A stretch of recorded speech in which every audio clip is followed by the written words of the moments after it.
Hello বন্ধুরা, welcome back to my channel Rumela and you. তো ম্যাওয়ের স্কুলে কিন্তু সেদিন ছিল ফ্যান্সি ড্রেস কম্পিটিশনের সিলেকশন। তো সেদিন আমি ম্যাওকে সাজিয়েছিলাম ম্যাও। আরে হ্যাঁ, আমার মেয়ের নাম, আমি কিন্তু ওকে ম্যাও বলেই ডাকি। ওর ভালো নাম পোর্শিয়া, বাট ডাকনাম কিন্তু ম্যাও। তো ফার্স্টেই দেখো চুলটা কিন্তু দু সাইড দিয়ে পনি করে নিলাম, মানে মুখের সামনে এত চুল না পড়ে সেই ব্যবস্থা করে বাকি চুলটা খোলাই রাখলাম। এখানে কিন্তু একটু স্ট্রোব ক্রিম আর নর্মাল ম্যাওয়ের ময়শ্চারাইজার দিয়ে ভালো করে ফেসটাতে স্প্রেড করে চারিদিকে ময়শ্চারাইজড করে নিলাম ফেসটা। তারপরে কিন্তু দেখো চোখে সুন্দর করে একটু ঘন করে আইলাইনার পরিয়ে দিতে হবে। তারপরে দেখো সেই আইলাইনার দিয়ে কিন্তু নাকে আমি এরকম ছোট মতন একটা করছি, বিড়ালদের নাকটা যেমন থাকে কালচে মতন নাকের জায়গাটা তেমন করছি। এটা রেজাল্ট। তো তারপরে দেখো এরকম ভাবে বিভিন্ন ভাবে কিন্তু আমি এরকম নিচে একটা লাইন ড্র করলাম আর মোস্টাচের জায়গাটাও কিন্তু করব। তার আগে কিন্তু দেখো একটা লিকুইড লিপ গ্লস কিন্তু লাগিয়ে নিলাম।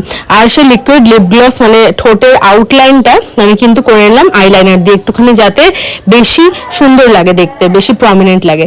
তারপরে দেখো এখানে কিন্তু আমি উইস্ক গুলো বানিয়ে নিচ্ছি আইলাইনার দিয়েই, মানে বিড়ালের দাড়ি গোপ সমস্ত কিছু। তারপরে দেখো ছোট ছোট ডট ডট ডট ডট মতন যেমন থাকে বিড়ালের ঠোঁট আর নাকের মাঝখানটা, তেমন সমস্তটা কিছু কিন্তু আইলাইনার দিয়েই করে দিলাম। আর ওই ড্রেসে কিন্তু ওকে পরিয়েছিলাম আমি ব্ল্যাক কালারের একটা হাইনেক টপ, আর কিন্তু পরিয়েছিলাম ব্ল্যাক কালারের একটা লেগিংস। দেখো এটা লুক।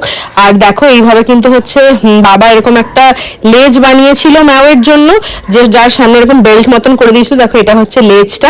তো ওকে কেমন লাগছে কি লাগছে সেটা আমি সমস্তটাই দেখাবো। আর দেখো এরকম কাপড় দিয়ে কিন্তু বাবা ওর জন্য কিন্তু বানিয়ে দিয়েছিল গ্লাভস, তার সাথে ব্ল্যাক হেয়ার ব্যান্ড। তো দেখো এটা ম্যাওয়ের ফাইনাল লুক, ম্যাওয়ের লেজ ঠেজ সমস্তটা কিছু দেখালাম। আর এদিকে ম্যাও ম্যাও করছে। তো কেমন লাগলো আমাকে অবশ্যই জানিও তোমরা, আর চ্যানেলটাকে কিন্তু অবশ্যই সাবস্ক্রাইব করো। টাটা।